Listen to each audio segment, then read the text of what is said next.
Sir sir voice వినిపిస్తుంది sir. Amarnath ఉన్నాడు, unmute చేసి అమర్నాథ్ ని. అమర్ వాయిస్ వినిపిస్తుందా? ఎస్ సార్ వినిపిస్తుంది సార్. సార్ ఒక 5 minutes తర్వాత స్టార్ట్ చేస్తాను. 78 అయ్యారు, 2-3 minutes ఆగండి. కో హోస్ట్ చేసే మిమ్మల్ని చూసుకోండి sir. Basha sir co host చేసా. Okay sir. అమర్నాథ్ ని అన్మ్యూట్ చేశారు. Okay.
Good afternoon all.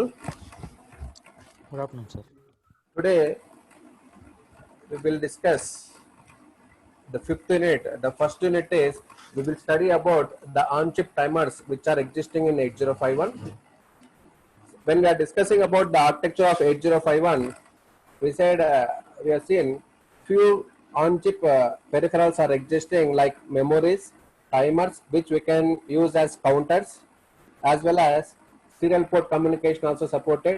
Apart from that, interrupt handling also will be done. So these are on-chip peripherals existing in 8051 microcontroller. So in this lecture, first we will see what are the timers we are having, how we can program these timers, and what are the applications we can have using these timers. In 8051 microcontroller, we have two timers, namely timer 0 and timer 1. These timers we can call as timers as well as counters, which also can be used as baud rate generator. So for serial transmission or receiving the data through RxD line and transmitting the data through TXD line, we need to provide the baud rate. At what rate the data transmission should be takes place. For that, we need to go for a baud rate generator that we can make use of these timers. So in 8051, we have two timers. One is timer 0, another one is timer 1. These timers we can program as timers or counters or baud rate generators. For every clock pulse, whatever the clock pulse which you are providing to the microcontroller, for every clock pulse, the count will be always incremented by 1. Either you may be using as timers or counters or baud rate generator. For every activity, the timers will be incremented by 1. So this incrementation will be done automatically by the microcontroller itself. So where we will get the clock pulses is, if you recollect from the pin diagram, we have two pins, XTAL1 and XTAL2. Between that, we have connected a crystal oscillator. Through that crystal oscillator, we can generate the clock pulses which are required for providing to the microcontrollers. So here, internally, we are having a circuitry for generating of the clock pulses.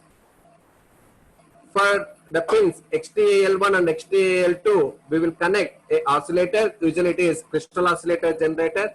So whatever the frequency it is generating, that I am writing as oscillator frequency. This will be divided by 12. So why we are dividing by 12? For each every mission cycles, we require 12 clock pulses. So whatever the output which you are generating, this is the clock frequency which you are sending for the timers. So this will decide at what rate these timers has to be functioning. So here the source is a crystal oscillator which is connected to XTAL1 and XTAL2. Whatever the frequency this crystal oscillator generator is, frequency of the oscillator that I am designating as F oscillator, this will be divided by 12 to provide the clock pulses for the timers. So let us consider if the master clock frequency is 12 megahertz, if the oscillator frequency is 12 megahertz. So what is the frequency operation of these timers will be? So for timers frequency will be calculated as master clock pulses divided by 12. As we are considering the master clock pulse is 12 megahertz divided by 12, we will get 1 megahertz. So this is the clock pulses at this frequency we are providing for the timers. So how to calculate the clock period? It is equivalent to 1 by clock frequency, that is 1 megahertz, which will give us 1 microseconds. So for every clock pulse, we are going to have the time period is 1 microsecond. What are the uses of these timers or counters are? These timers you can use as time references or creating delay. For writing delays, we use the timers programming. Next, for waveform properties measurement, interrupt generation and waveform generation. These are the few applications we can use by making use of the on-chip timers or counters. In the SFRs, in the architecture, when you are discussed about SFRs, we said there are few SFRs corresponding to timers. The two FSRs, that is timer mode and timer control, these T mode and TCON registers are common for both the timers 0 and timer 1. So these are the shareable between the two timers. Whereas each and every timer is given with two more SFRs for storing the count.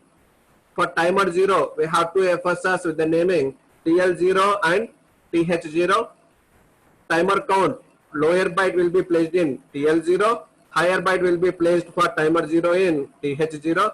Similarly, for timer 1 or counter 1, the timer value or count value, we are going to be load the lower byte in TL1 register, whereas the higher byte will be placed in TH1 registers. The SFRs for timers, we are having total 4 plus 2, 6 SFRs we are having. TH0, it is timer 0 higher byte. The address of this SFR is 8CH. TL0, it is lower byte of timer 0. The SFR address is 8AH. Next SFR is TH1, which is higher byte of timer 1, and the address for this SFR is 8DH. Next to SFR is TL1, which is for storing the lower byte of timer 1, and the address of this SFR is 8BH. And the two shareable SFRs are TCON and T mode. The TCON, that is timer control register, and this SFR address is 88H. Next one is T mode register, which is timer mode register. For assigning which mode of operation for the timers, we will write in T mode register. The SFR address is 89H. Next, we will study about what is the format for these registers, how we have to program these registers. First, we will take the SFRs corresponding to timer 0 and timer 1. So for timer 0, we have 8-bit registers TL0 and TL1. So whatever the count which you are using the timer, either it may be in the 8-bit mode operation or 13-bit mode operation or 16-bit mode operation, the time value we have to load into these registers. So there we use these SFRs for loading the count in both timer 0 and timer 1. Timer 0, bit 0 to bit 7. Timer TH0, the higher byte, that is D8 to D15 will be loaded in TH0. Similarly, for timer 1, the count lower byte will be placed, that is from bit 0 to bit 7, D0 to D7 will be loaded into the SFR TL1. and from bit 8 to bit 15, that is higher byte of timer 1 will be loaded into TH1.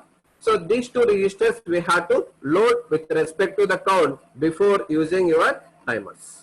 As 8051 microcontroller is 8-bit in size, so every time first we will write the lower byte, then we will write the higher byte. So how these timers will be functionate, we will see through this diagram. Here, the timers we can use as timers or counter. This will be controlled by programming the bit in T mode registers, that is C by T bar. So whenever C by T bar is equivalent to 1, it is using as counter. Whenever this bit is equivalent to 0, this will be used as timers. So let us consider if C by T bar is equivalent to 0, then this switch will be connected to the timer mode.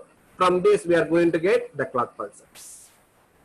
Suppose if you are using as a counter, then C by T bar is equivalent to 1, then this switch will be connected to this line. So whatever the events are occurring for counting, that is on the pins Tn, T1 and T0, these will be sent to the timers.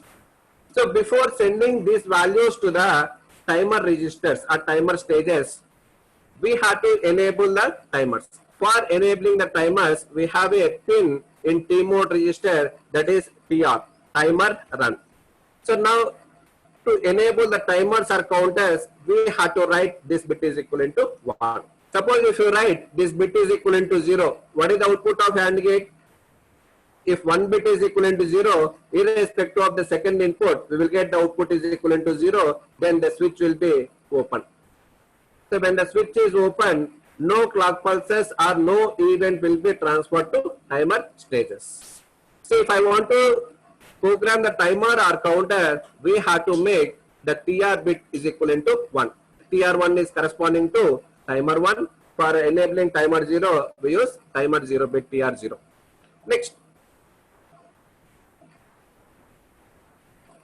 if the events are clock pulses, if you are getting on INT1 and INT0, then this bit is equivalent to 1. So what is the gate bit value? Gate bit value is equivalent to 1. Then if this bit is equivalent to 0, then we are going to give the INT value through this gate pin. So if I want to make this switch is closed, I want to get this output is equivalent to 1. If I want to get the output of AND gate as 1, both the inputs is equivalent to 0. So if your INT pin is equivalent to 1, then only these timing pulses or clock, that is counter events will be sent to timers. The second case is if INT is equivalent to 0 and gate bit if you make as 0. If you make gate bit is equivalent to 0, this we can program in the T mode register, later we will see. So as gate bit is equivalent to 0, I'll get the output of this NOT gate is equivalent to 1. As the output of this OR gate is equivalent to 1, as TR bit also equivalent to 1, this switch will be closed. So the clock pulses or events will be reached to the timers. This is how the timers will be functioning. So if you are programming the timers as timers or counters, first we have to enable C by T bar pin. C by T bar, whenever it is equivalent to 1, it will act as counters. If this bit is equivalent to 1, we can program these two as timers. Next, for enabling these timers or counters, we have to make the TR pin is equivalent to 1 always.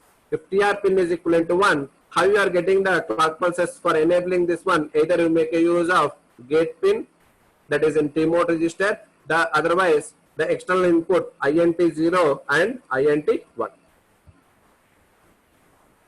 The next SFR is T mode register, timer mode.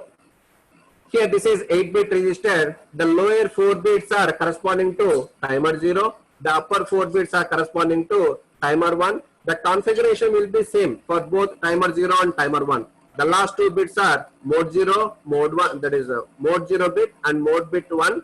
These two will decide what is the mode of operation for the timers. Next one is to enable them as counter or timers, we have to program this bit. So for providing the TR pin for timers, either you can make gate bit is equivalent to 0 or 1. The same bits will be corresponding to timer 1 that you can program on the bits T mode register bit from 4 to 7. The lower 4 bits are assigned for timer 0. The upper 4 bits are you can use for timer 1. First, we will study about the gate pin. As we have seen in the earlier diagram, if gate is equivalent to 1, the timers or counters will be enabled if and only if INT 0 or INT 1 is equivalent to 1. INT 0 is for timer 0, INT 1 is for 1. So if you want to enable the timers through INT pins, we have to make gate bit is equivalent to 1 and INT X, that is either it may be INT 0 or INT bit, should be high. The second case is to enable a timer counter when the gate bit is equivalent to 0. So then you'll get TR pin and TR1 we have to set for both the cases. The next bit is corresponding to program the timers as counters or timers.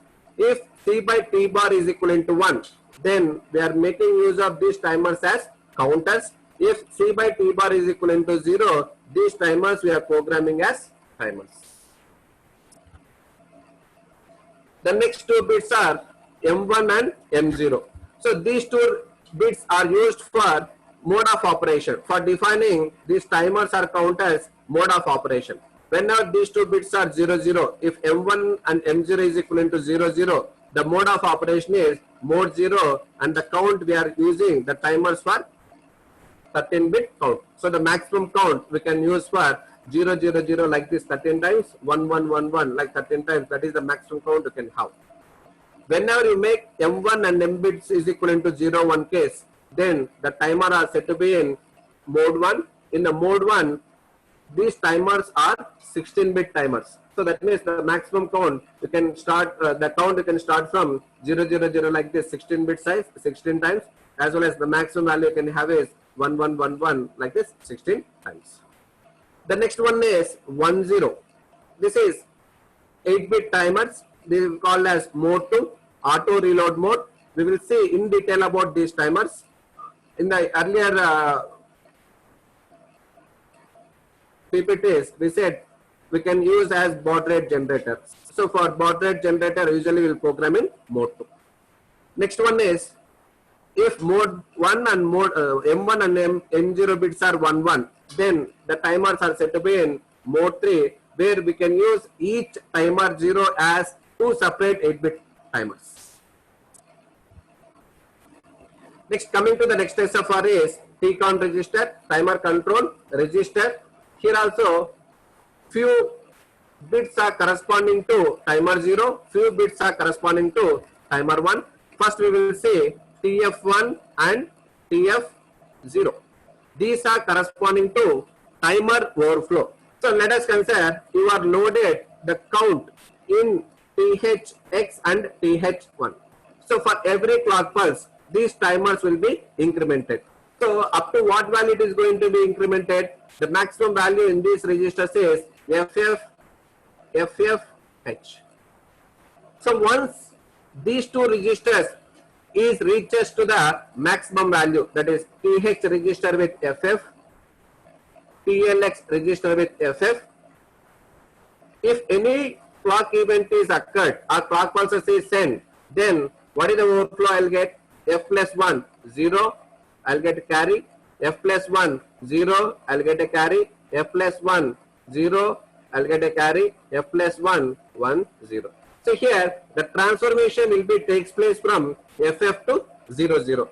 So whenever the respective registers TLX or THX is overflowing from FF to 0, 0, in that case you will get timer overflow.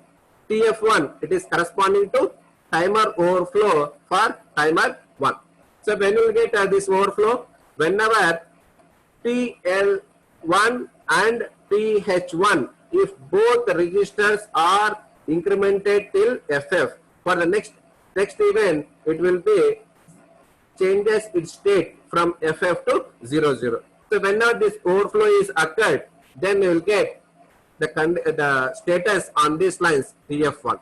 Similarly, for timer 0, it will be updated on TF0. If TH0 and TL0, whenever these registers are overflowed from FF to 00, that is, the count is reached, indicating. So that you can see on the timer overflow TF0. The next bits are corresponding to initiate or to run these timers. We have 2 bits corresponding to each timer, TR0 for timer 0, TR1 for timer 1. So when you make this bit is equivalent to 1, then only the start of the timer 1 will be takes place. Otherwise, the timer is set to be in off state. So unless we make TR1 bit is equivalent to 1, so we can't run the timers. So this bit we have to set or clear by using the programming. So we used to use the instruction set B, the corresponding bit, TR0 or TR1. Similarly, TR0 is for enabling or to run the timer 0. So this TR1 and TR0, these two are programmable.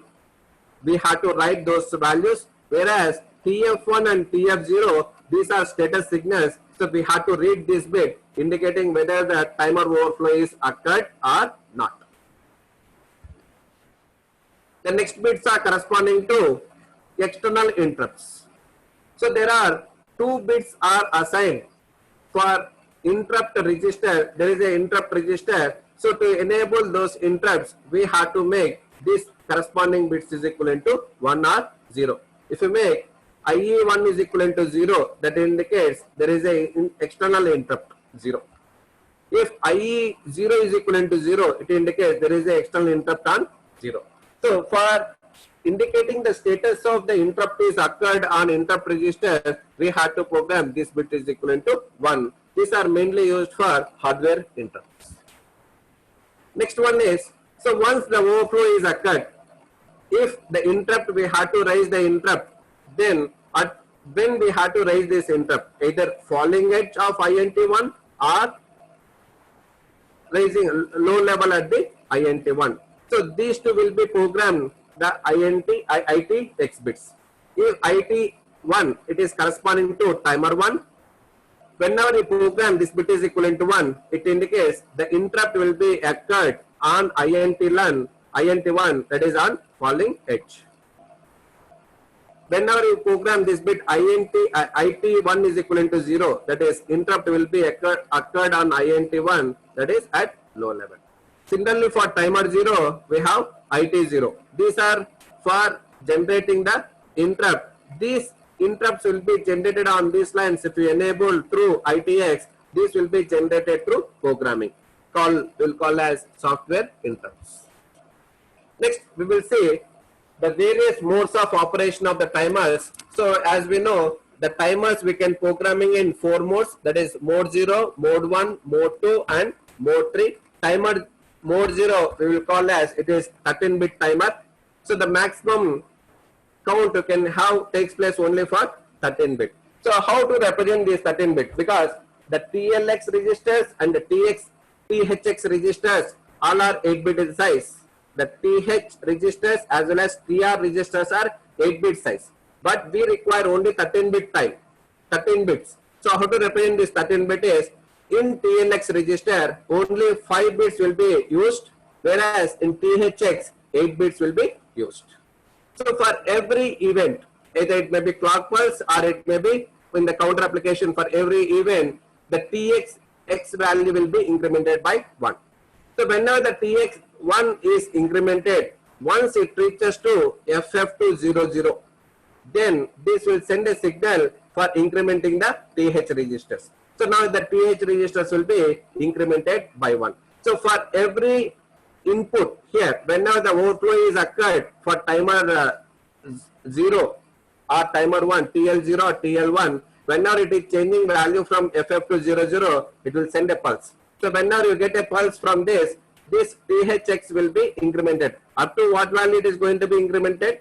FF, whatever the initial count which was specified, from that count it will be incremented till FF. For the next event, it will be changes from FF to 00. So whenever this will changes from FF to 00, then a overflow will be indicated, so that we can see on the line TF0 or TF1 corresponding to timer 0 and timer 1, through which you can generate a interrupt on IT or IX.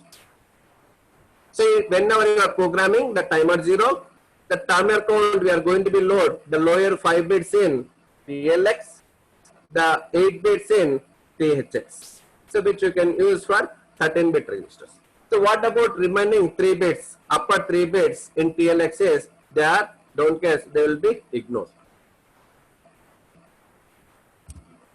Next, timer mode 1. The timer mode 1 we will call as, these are 16-bit timers. So both TLX as well as THX, these two registers are used for loading the count. So for every clock event or clock pulses, the THX will be incremented by 1. So whatever the count which you are loaded into TLX, for every event this count will be incremented. Up to what value it is going to be incremented? Till FF. So once it is incremented to FF, for the next clock pulse it will be change its states to FF to 00. So whenever this will changes FF to 00, then it is going to give a pulse to THX. In that case, it is going to be incremented by 1. Here also, whatever the count which was specified here, this will be incremented by 1. So this count will be takes place till FF. For the next event, this will be rolled from FF to 00. So whenever the count in TH register is rolled from FF to 00, it is going to generate a overflow flag. That is timer overflow corresponding to timer 0 or timer 1. That is on TF0 or TF1. So once this overflow is occurred, then we can raise the interrupt to the microcontroller, indicating whatever the task which is assigned for mode 1 is completed. So here we are using both the registers, TL registers and TH registers, for loading the count. Next, mode 2 operation. In this mode 2 operation, we will call as auto reload mode, which is mainly used for baud rate generation. Here, whatever the count which you want to load for a particular timer, this will be loaded both in TL register as well as TH register. So for every clock event, or for every count clock pulses, the TLX value will be incremented by 1. So whatever the count which was placing over this auto reload mode, the same count we have to load both in TL register as well as TH register. The same count we have to specify. So for every event, this TLX will be incremented by 1. So whatever the count which you are loaded for every clock pulse, this will be incremented by 1. Up to what value it is going to be incremented? FF. So once this will be reaches to FF, for the next event, it will be rolled to FF to 00. So whenever this one is rolled, TLX register is rolled from FF to 00, it is going to generate a overflow that you can see on the line, timer overflow for 0 or timer overflow 1, corresponding to timer 0 and timer 1 respectively. So whenever this is generating a pulse, overflow pulse, the same pulse will be enable this tri-state buffer. So whenever this bit is equivalent to 1, whatever the count which was stored already in TX, the same count it is going to be sent to TLX. So again, this is a repetition process. So a continuous pulses to generate, usually we use the mode 2, which we'll call as auto reload mode. So whenever overflow is occurred, the same thing we can signify, we can intimate to the microcontroller through interrupt pin.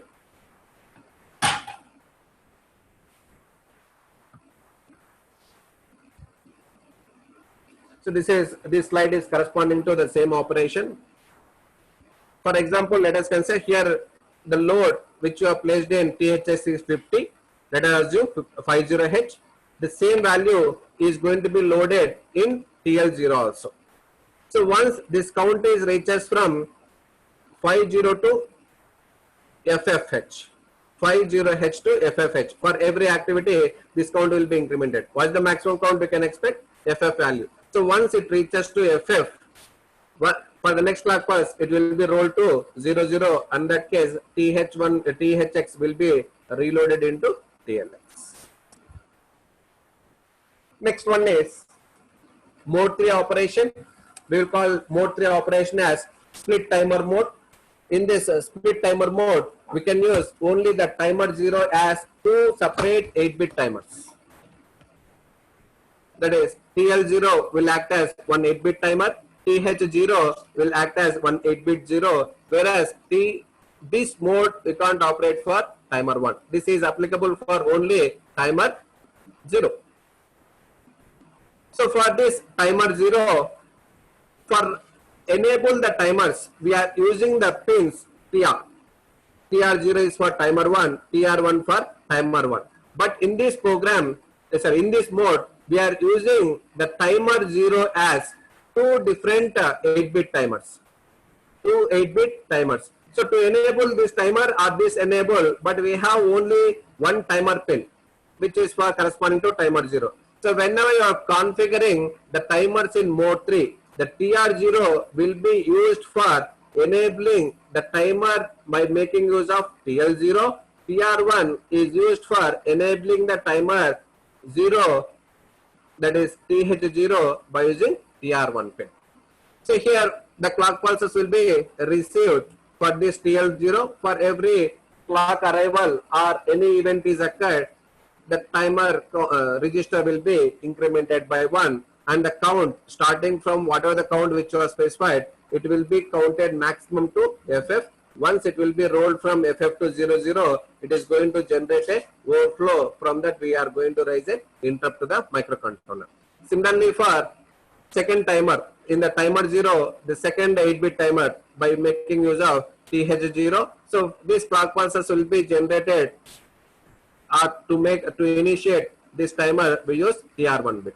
So whatever the count which you are loaded into TH0, for every clock pulse, the count will be incremented by 1. The maximum count it can reach is FF. For the next clock pulse, it will be reaches from FF to overflow from FF to 00. Whenever the count is transferred from FF to 00, a overflow will be generated on the line TF1, which will be generated the interrupts. So these are the various modes of operation. So the timers of 8051 we can program in 4 modes. One is mode 0, which we can use for 13-bit timer. Mode 1, which we can use for 16-bit timer. Mode 2, which we can use for auto reload mode. Mode 3, which is a split timer, where timer 0 can be act as two 8-bit timers. First we will see for programming these timers. So what are the considerations we have to take place? In order to program the 8051, the count we have to consider. Before finding out the count to load into TLX and THX, first we have to find out what is the timer clock period. How to find the timer clock period?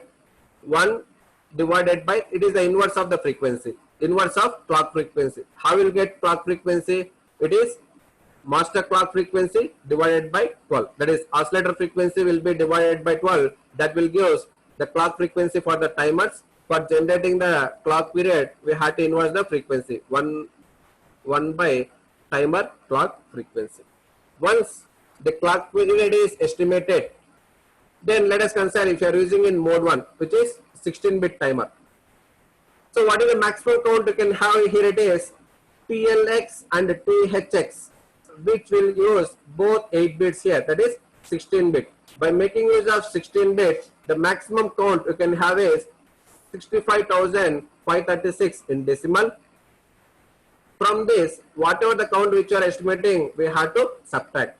So whatever the value which we have to load into these registers will be calculated like this: 65,536 minus delay required divided by the timer clock period that will be loaded into the registers.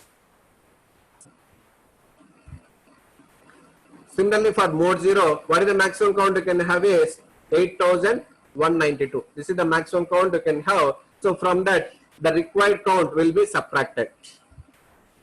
In the mode 2, as it is a 8-bit timer, the maximum count you can have is 256. 256 minus the required count will be loaded into the respective registers. So now we will see what are the steps for writing a delay function. So how to write a delay function using these timers? So for writing the program using these timers, first we have to configure the timers. So for that we have to load the T mode register corresponding to timer 0 and timer 0, timer 1. Then depending upon the whichever the timer which you are using, load the count value in both the SFRs, that is TLX register as well as THX register. Lower byte you load into TLX register, the higher byte you load into THX registers. So once the T mode and TLX and THX are loaded, then we can run the timers by enabling the TRX bit. Timer 0 will be enabled by programming TR0 bit is equivalent to 1. Whereas for enabling the timer 1, we had to program TR bit is equivalent to 1 for enabling timer 1. So this we can use by using setb instruction.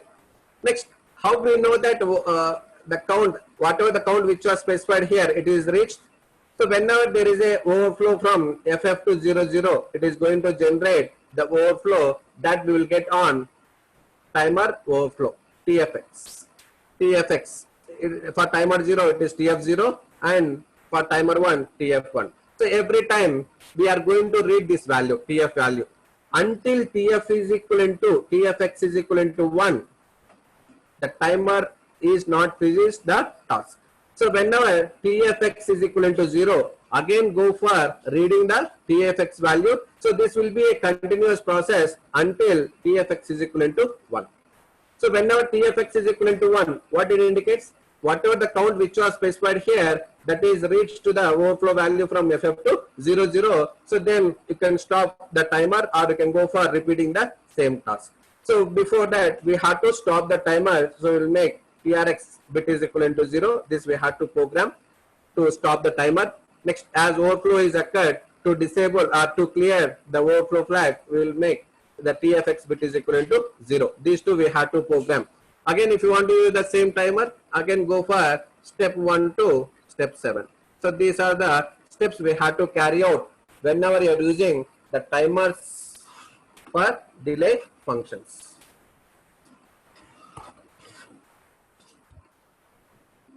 Now we will see a program corresponding to this. The task is write a program to continuously generate a square wave of 2 kHz frequency, and these pulses we have to generate on the pin 1.5.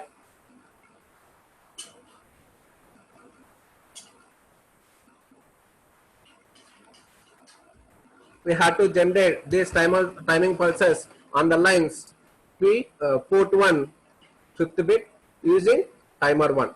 So what is the crystal frequency we are assuming here is 12 megahertz. So before using the timers, so here the task is we have to generate a square wave. This square wave frequency is 2 kilohertz. Out of these 2 kilohertz, for 1 kilohertz, we have to make the output is equivalent to 1. For remaining 1 kilohertz, we have to make this bit is equivalent to 0. That is, the port 1.5 bit, we have to complement for every 1 kilohertz frequency. So for calculating the T mode values, we are using only timer 1. So these bits are don't case. We are not using the timer 0. So the default value I am writing on these bits as 000. For using timer 1, we have to configure only the upper 4 bits in T mode register. So what is the mode of operation we are selecting? Timer 1. The mode 1 we are considering 01. Next, we are using this one as timer or counters. We have to use this one as timers. So we have to write this bit is equivalent to 0. Next, for providing to enable the timer timing activities, we will make get bit is equivalent to 0 because we are not considering any INT pins. So what is the value we have to load into T mode registers? 0, 0, 0, 1, 0, 0, 0, 0. So that we can write as 0, 0, 0, 1, 1 higher byte, 0, 0, 0, 0, 0 in the lower byte. So the T mode registers we have to load with 10H. So the first step, if you recollect here, so what is the first step? We have to configure the T mode registers with the respective value. The next one is we have to calculate the THX and TLX. To calculate this value, so the frequency they are given is 12 megahertz. So from that we have to calculate what is the timer clock frequency. The timer clock frequency will get as master clock divided by 12, that is 12 divided by 12 will get 1 megahertz. From this we can calculate the timer clock period as 1 by 1 megahertz, which will give us as 1 microsecond. So this is the time period of the clock pulses which you are getting through the timers, through microcontrollers. Next, the total time period for the square wave we have to generate is 2 kilohertz. So the frequency they are given for this square wave as 2 kilohertz. So the time period for this one you can calculate as 1 by 2 kilohertz, which will get as a square wave of time period 500 microseconds. So out of this we have to make for half of the amount as 1, for half of the amount we have to generate as 0. So this time period value you can consider as 250 microseconds. So what is the count we have to store into the registers? Into the registers it is 250 microseconds. 250 microseconds divided by what is the time period of timer clock period we are getting? 1 microseconds. 1 microseconds will get the count value is equivalent to 250. It is in decimal value. We are using the timers in mode 1. So what is the maximum count you can get in timer 1? 65,536. From this subtract whatever the required count, that is 250. Then we will get the value is equivalent in the decimal is 65,286 in decimal. In the hexadecimal we will get as FF06H. So this one we have to load into timer 1 registers as we are using timer 1. So this 0x we have to load into TL1. This FF value we have to store in TH1. So we have to load TL1 register with a 06H, TH register with 0FFH. So whenever any number is starting with a alphabet, it should be preceded with 0. So this is the second step. So we have found T mode value. Then we have found what is TLX value and THX value. So once you are loaded this, then we have to enable the TRX bit. So in this one we are using timer 1. So we'll make TR1 is equivalent to 1 here. Then we have to read TF1. Until this one we have to continuously read this bit. Now we will come to the program. The value we have to load into T mode register is 10H. So first we will write the first instruction is move T mode register with 10H. So this is for configuring the timer mode. Next, the count. What is the count we are getting? In TL register we have to load with a 06H. In TH register we have to load with FFH. So load this one into the respective registers. So move TL1 comma 06H, TH1 comma hash FFH. So these two instructions are for loading the count into the respective registers, that are TH1 and TL1. So once the count is loaded, to enable the timers we have to run the timer 1 by making the TR bit is equivalent to 1. So for making the TR bit is equivalent to 1, we have to program by using the instruction setB TR1. So whenever you execute this instruction, the TR1 bit is equivalent to 1, then the timer will start functioning. So for every clock pulses, whatever the count which was specified here, that is FF06H will be incremented 1, then I will get FF07H, next FF08H, FF09H. This will be continued until the maximum value is FFFFH. For the next event, this will be rolled from FFFF to 00. So whenever this will be rolling from FF to 00, here we'll get a overflow flag. So how we know this overflow is occurred or not? How we know that overflow is occurred or not? That you can check on the line TF1.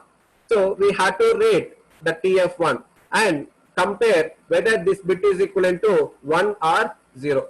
If it is 1, you can stop the timer. If this bit is equivalent to 0, again read TF1 bit. So here we are checking this bit using JNB instruction. What is JNB instruction? Jump if bit is equivalent to 0 or jump if no bit. If TF is equivalent to 0, go to the address which is labeled, go to the instruction which is labeled with back. That is, again, the control will be transferred to the same instruction. So this is a continuous process. From the count FF00H to FFFFH, then it is rolling to F000. Till this point, the TF value is equivalent to 0. So as TF value is equivalent to 0, the condition is true, the control will be transferred to back again. So again you are going to read the TF bit. So this will be a continuous process until TF is equivalent to 1. When you get TF is equivalent to 1, whenever the count it changes from FF to 00. Once this one is reached, then you will get TF is equivalent to 1. When this TF is equivalent to 1, this condition is fails. So it is going to execute the next instruction. So what is the next step we have to do? After setting the TRX bit, we have to poll TX bit. So once it is 1, then we have to stop timer and clear timer flags. So how we can write these two instructions?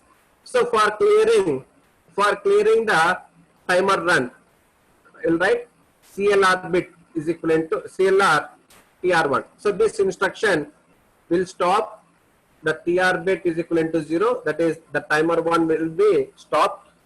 Next, so where we are getting the square wave we are getting on the line port 1.5. So whatever the value, let us consider here it is equivalent to 0. So for every 1 kilohertz time, then we have to make this bit is equivalent to 1. That is for 250 microseconds. Again for 250 microseconds, again we have to complement this bit. So whatever the value it is there on port 1.5, this will be complemented once this time is reached. So complement port 1 50 bit. Next, TF1. So as overflow is occurred here, this we have to clear. That we have to use by using the programming, using the instruction CLR TF1. So this will clear the timer overflow 1. So for generating the continuous waveform, again go for repeating the same step. So sjump, as this program is required very less amount of memory, which will be 8-bit distance. So we can use short jump instruction. So it is an unconditional jump. So once this instruction is executed, again the control will be transferred to again load the count, go for placing the count, then run the timer, then you check overflow, then you complement. Earlier it is 0, you complemented 1. Again we had to complement this one after 250 microseconds. So like this, you can run this program repeated number of times. How many clock pulses we have to generate?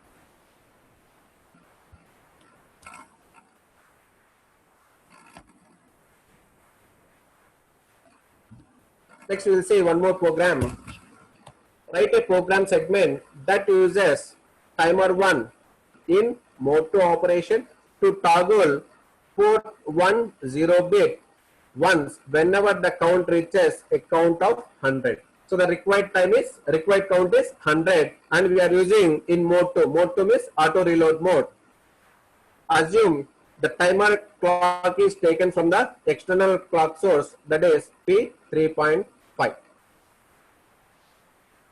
So now here also we are using timer 1. So these 4 bits are don't cares. We will make the default values as 0, 0, 0, 0. Next, the timer 1 we have to enable in mode 2. So write for mode 2 M1, M0 bits as 10. Then we are using these timers as counters to count 100 counts. So we will write this bit is equivalent to 1 and we are getting the external source from P3.5. So some source we are getting, that is through P1 pin. So we will make the gate bit is equivalent to 0. If it is INT 1, then we have to write this bit is equivalent to 1. So now what is the T mode value you are getting? 0, 1, 1, 0, 0000H. So what is the equivalent value you'll get? 60H. So this is the value we have to load into T mode registers. So first we have to program to update or to load the T mode register with the respective value. So for this problem, we have to load the T mode with 60H. Then we have to load the count into TLX and THX. So here it is a auto reload mode. The same count we have to load into THX as well as TLX. We are using timer 1, so we will make this one as TH1 and TL1. So what is the count we have to load? This is equivalent to 100. As in mode 2, the maximum count is equivalent to 256. To maximum count minus required count. 256 minus 100, which will give us as 156 in decimal, which will be in the hexadecimal as 9CH. So this value we have to load into TL1 register as well as TH1 register. So the program for this one is first loading the T mode register with 60H.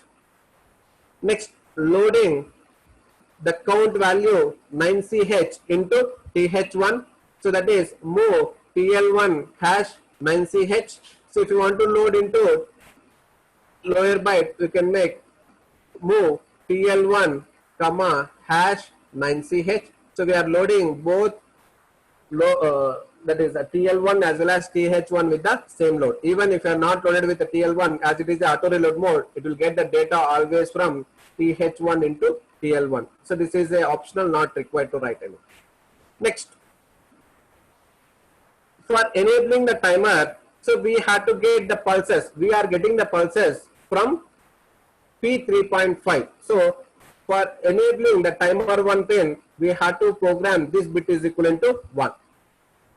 So that is set B port 3.5. Next, to run these timers, we have to make TR1 is equivalent to 1. That we can get through the instruction set B TR1. Then the timer 1 will be initiated. So whatever the count we have specified here, 9CH. So for every event, it will be incremented by 1. So then you'll get 9DH,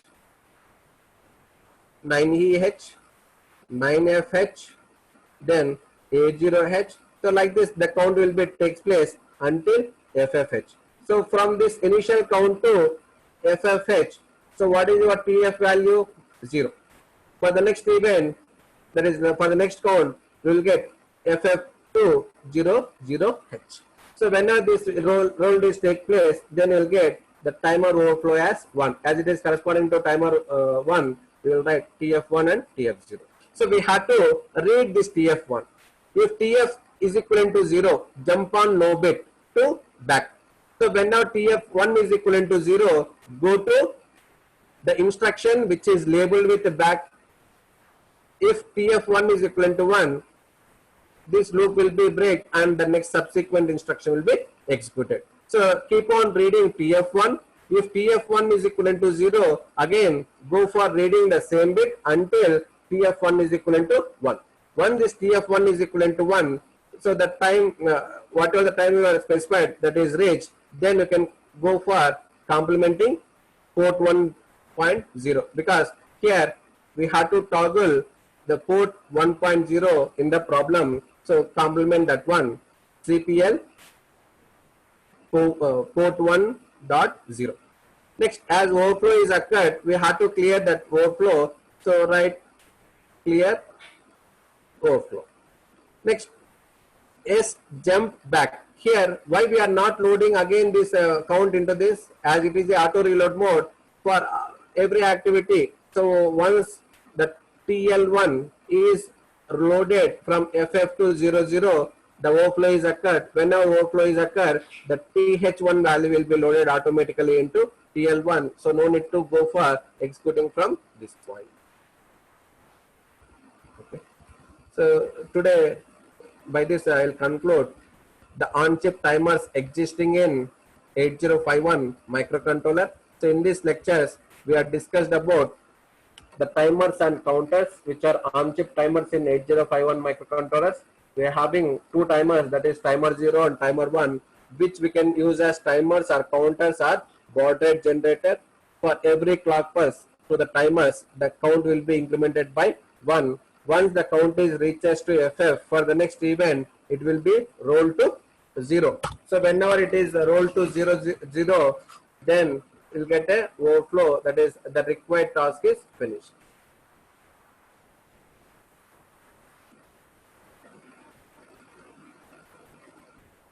I got a question. There is no need to stop timer 1 in second program. Do you want to stop this timer 2 in second program? Why I have not stopped the timer 2, timer 1 in second program? Can anyone guess?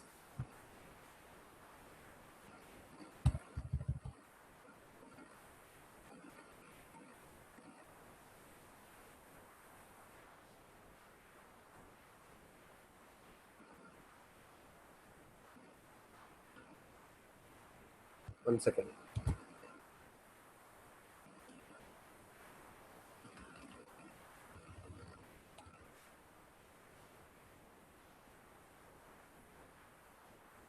So what is the mode 2? Mode 2 means auto reload mode. Once whatever the timing or count which was specified, once it reaches, again it will start from 0. That is what is the count which was specified. So for every 100 counts, it will generate an interrupt, but it is keep on going counting the events. So if you recollect from the mode of operation, say in mode 2, once the overflow is occurred, again THX will be loaded into TLX. So for next event, again the count will be incremented. So it is a, whenever you program in the auto reload mode, it is a continuous process. So no need to write a instruction for the stopping the timer 1.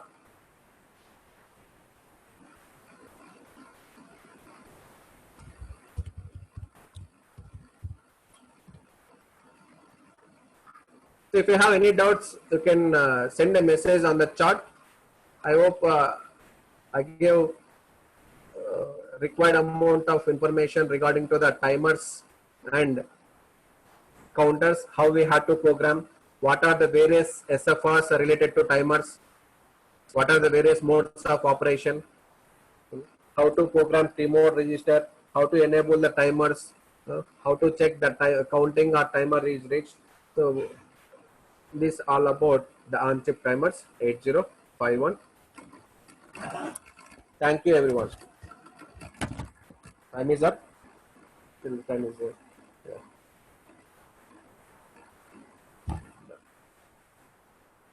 Okay.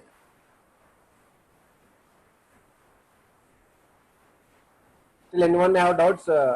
Ping me on chat. I'll answer. Otherwise, we will close the session.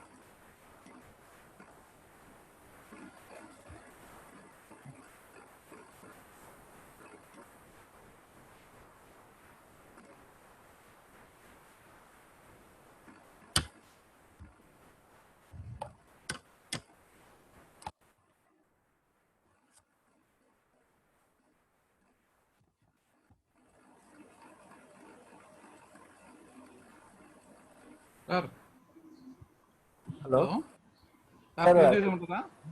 అయిపోయింది, session అయిపోయింది, close చేయండి. Sarita madam Rohan ఉంటారు, అది enable చేయండి. Okay.